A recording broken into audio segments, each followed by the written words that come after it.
This episode is brought to you by the new true crime docuseries American Nightmare, only on Netflix. In 2015, the Vallejo, California Police Department received a strange phone call about a kidnapping. But when the truth is stranger than fiction, you won't know who to trust or what is real. A fast-paced true crime thriller with cliffhangers at every turn. Watch American Nightmare now, only on Netflix. Jane Doe was exhumed in 2012. When we located the body, it was decomposed. We knew she was a young female. That's about all. There was no identification. There was no idea of who she was. This is True Crime Arizona, an Arizona's Family Originals podcast.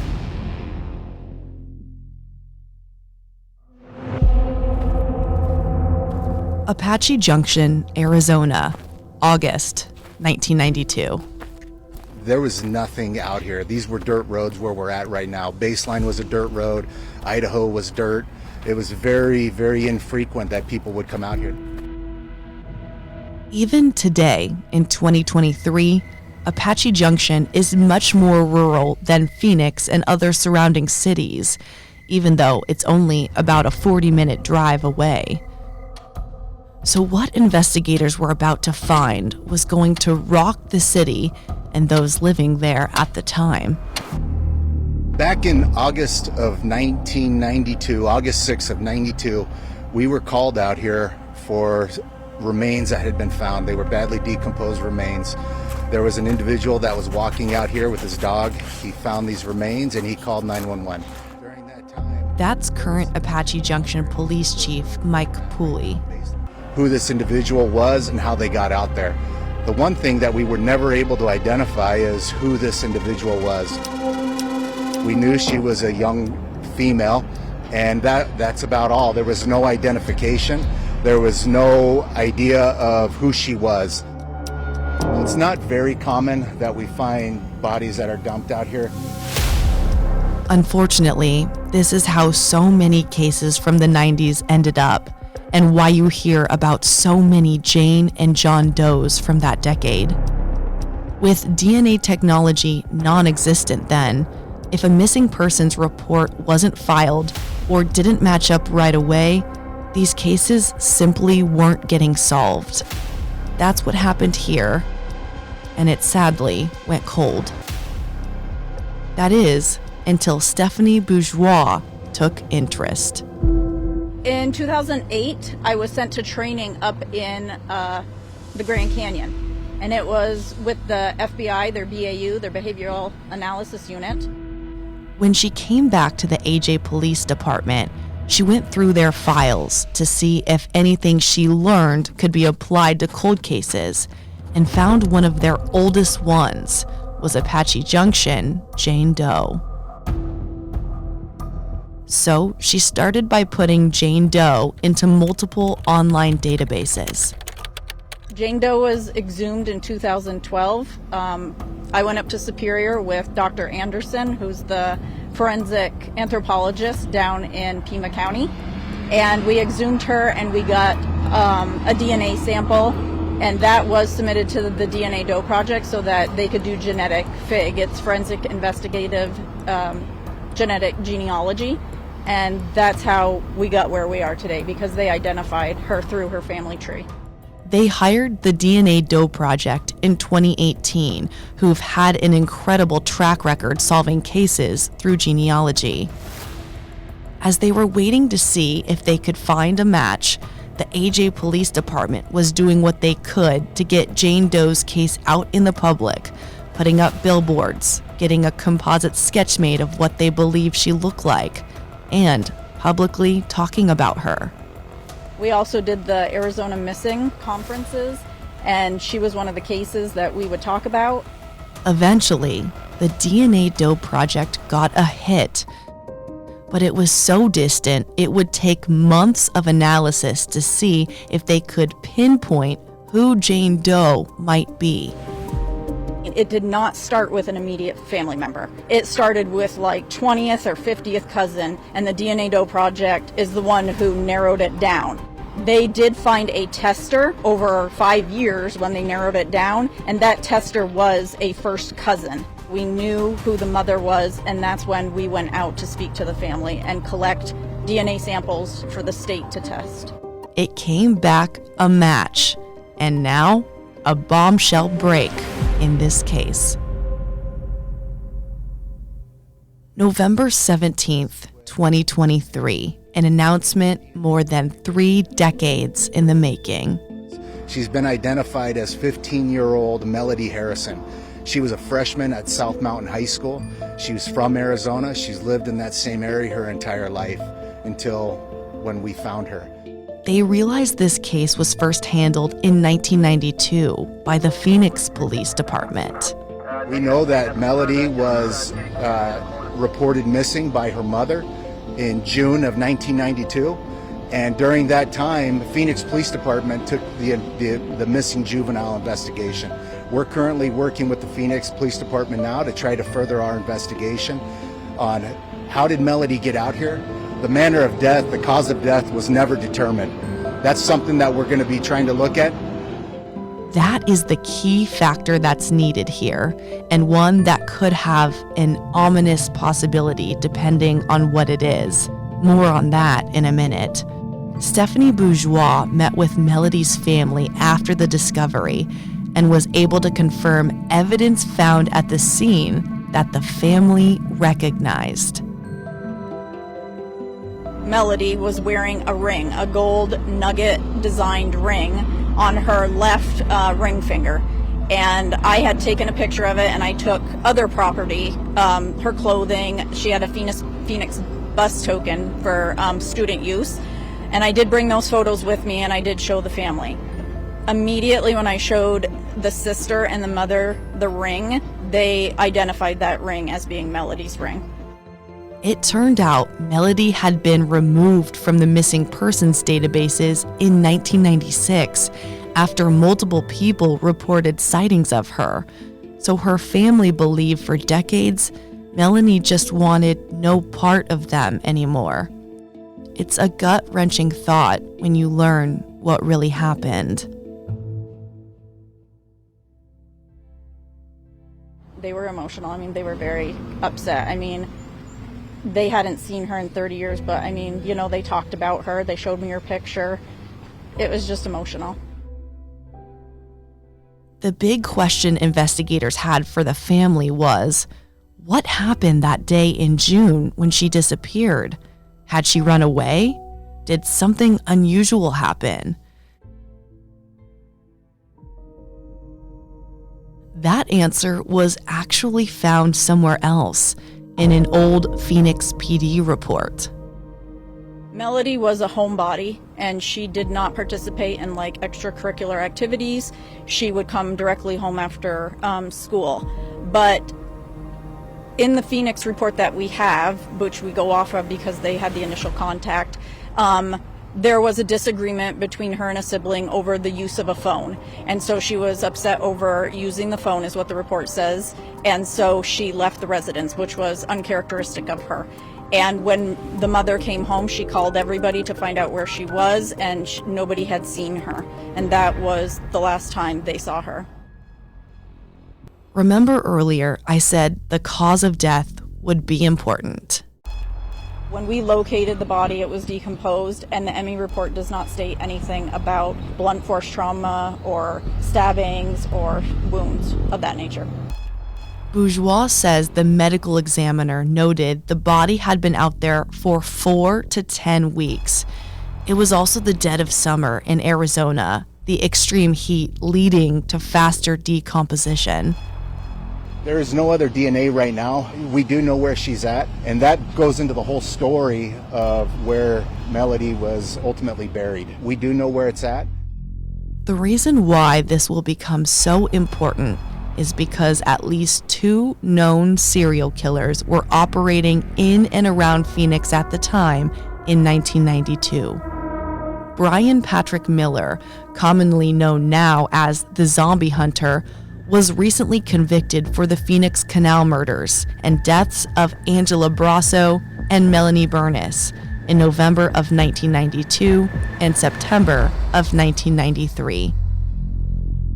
If you've listened to this podcast for a while, you've heard plenty about the zombie hunter, how the case was built, and his guilty conviction and death sentence. Phoenix police also believe Miller killed 13-year-old Brandy Myers, who vanished in May of 1992 while collecting money for a school bookathon, last seen 2 doors down from Miller's home. His ex-wife would later tell police he admitted to killing a girl that seemed to be Brandy Myers to a T, and investigators recommended first-degree murder charges. But the Maricopa County Attorney's Office said there wasn't enough evidence for prosecution, as her remains were never found. Then you have Scott Loew, who was convicted in 1997 of multiple sexual assaults and murders of women. He became known as the baby seat rapist because he drove a Chevrolet with a baby seat in the back and would offer rides to women. Instead of taking them where they needed to go, he would drive them to remote areas of the desert and sexually assault them. 3 of them died and had their heads crushed in. 7 others were either left for dead or barely made it out alive. Loew went to death row for the murders of Margaret Christorf in October of 1991, Belinda Cronin in January of 1992, and Michelle Morales in 1992. So the dates of both of these convicted killers lines up nearly perfectly with a June 1992 kill of Melody Harrison, and many of their victims were young women. But Miller's MO was very clearly stabbing his victims, and Scott Loew's MO was using his hands to kill them.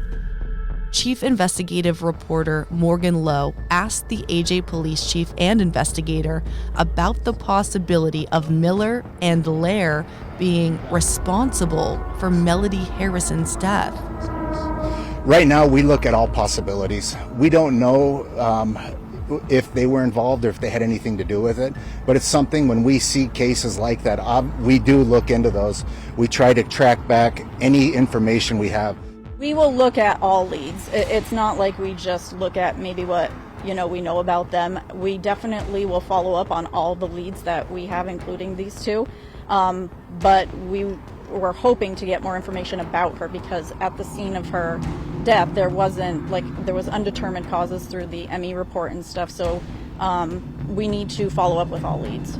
When she left that house, did she have friends that she went to hang out with? Is she in a relationship at that time?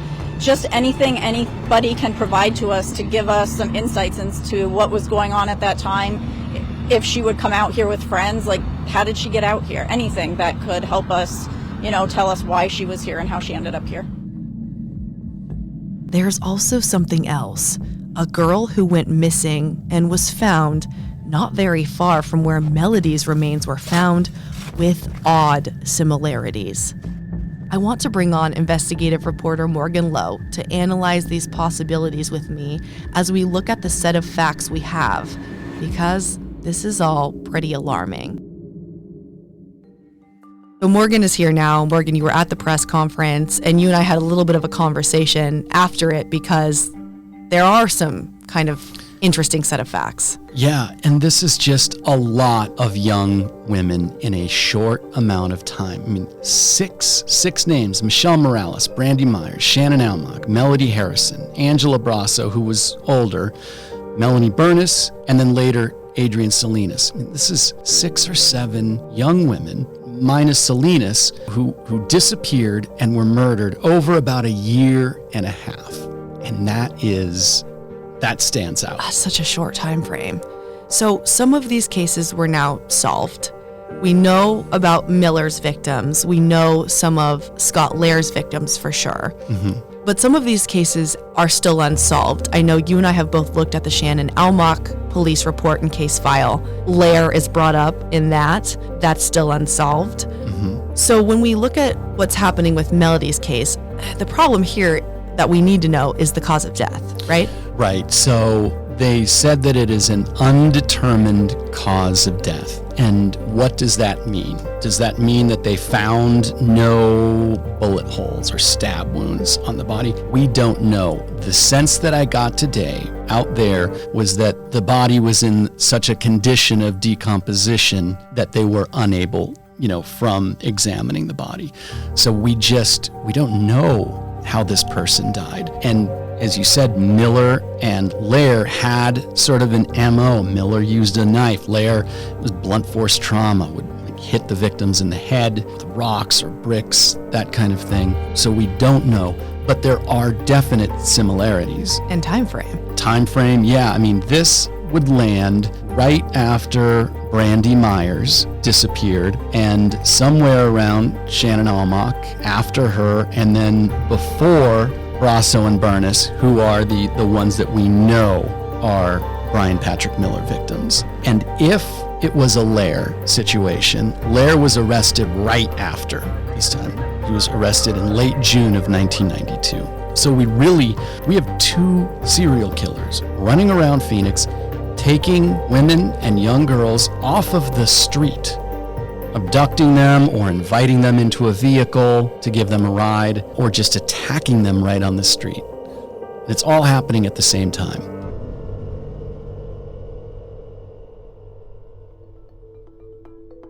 So, the investigators said they're going to look at these two as a possibility, but the possibilities of what happened to her, we just don't know.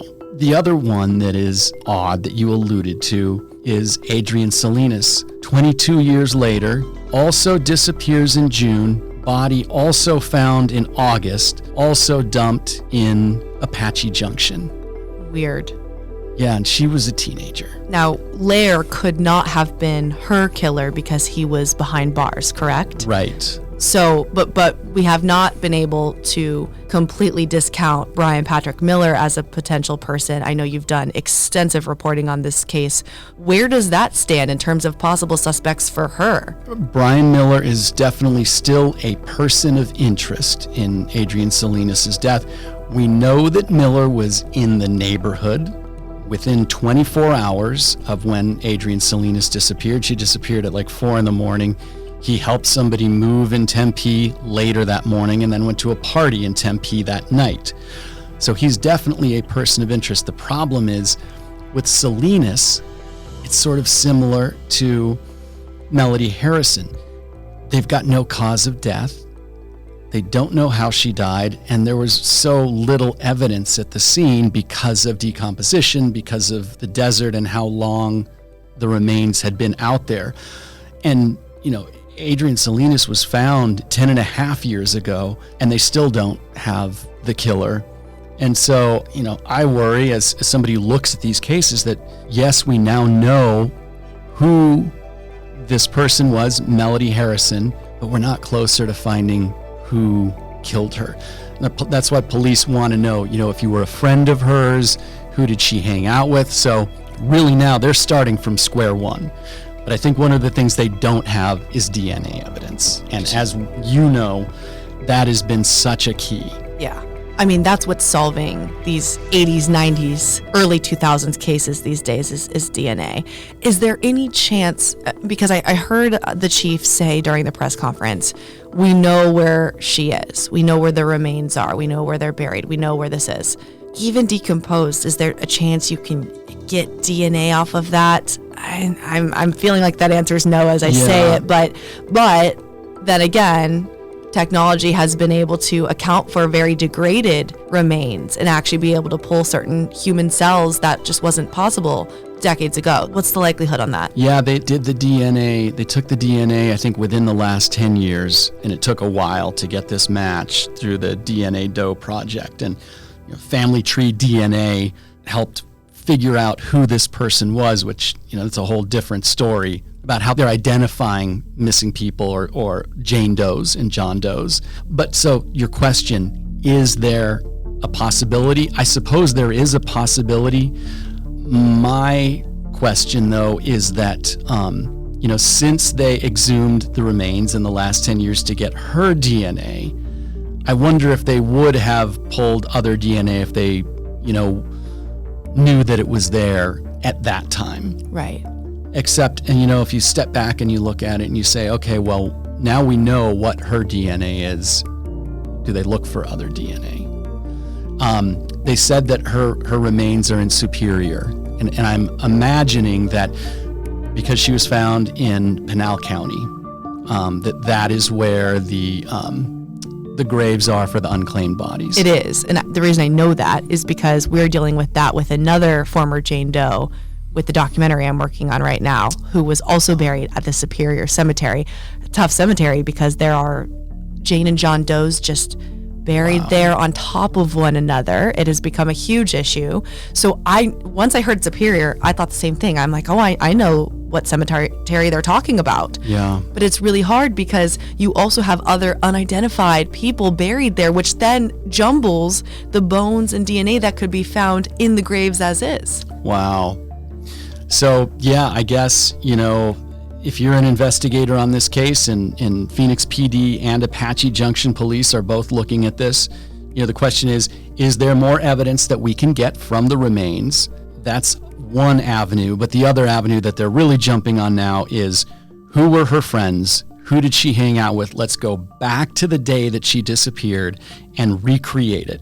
Because there's missing parts there. We only know that there was this argument over the phone and she left. And then next thing you know, remains are found a few months later. So it doesn't sound like her family has any idea as of now what else happened that day when she left. Yeah, where did she go? I mean, these serial killers that we were talking about, all of their victims were basically Sunny Slope, Metro Center area, and north on sort of that I-17 corridor. So that would say, okay, maybe Melody Harrison is not one of those victims, but she was found with a bus token. So maybe she left her home in South Phoenix near South Mountain High School and took the bus. We just don't know at this time. That's a good point. And there's a chance too that, Adrian Salinas's killer could not even be on the list of possible people at this point, right? I mean, we don't know. Yeah, the detectives are not ruling anybody out still. There are some things that point to a Brian Patrick Miller, and there are other things that point to other potential people and somebody we may not even know. It's just, it is a little weird because there is a ritualistic aspect to some serial killers, and Adrian Salinas disappeared in 2013, like we said, in June.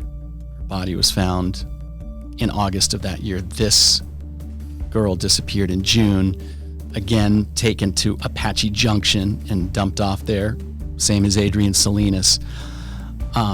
It's chilling to think that maybe there is someone out there who is waiting in between these, events and doing this. It would be very calculated.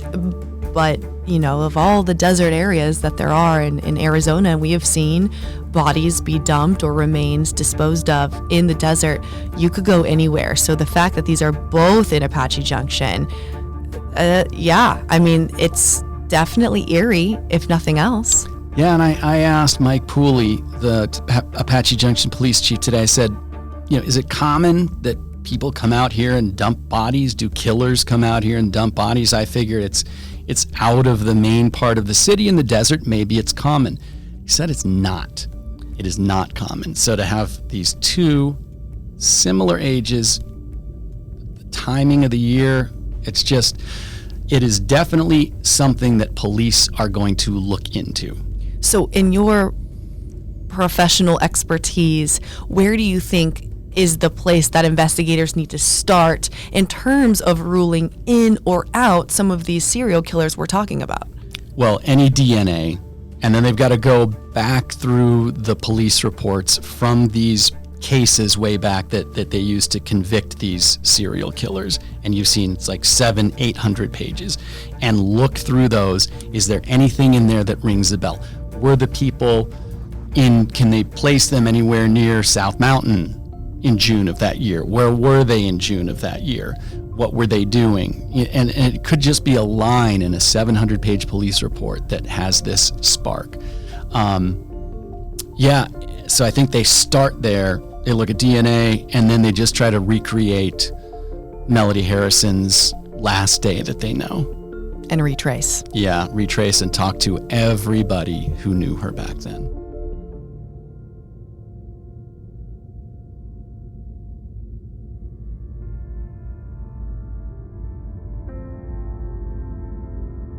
Obviously, there is a lot still unknown here. Investigators want to start with even the smallest of details that somebody might know about Melody and her disappearance now that they know her name, and for the police chief, it feels personal. We're asking for anybody with any information to contact us. There may be people that are, and I'll tell you, I look at Melody. Melody's my age. I'm 46 years old. She was born in 1977. She's the same age I am. And she died at 15 years old. For me, I look people that graduated and around that time that were in high school. If you knew Melody, now's the time that we need you to come forward. If there's any information that we know, we're really relying on the public's help on trying to find out, how did Melody get out here? Melody was never forgotten by her family. They never forgot about her. They never knew what happened to her. This identification has brought some resolution to this investigation. If you have any information on the 1992 death of 15-year-old Melody Harrison, please call the Apache Junction Police Department.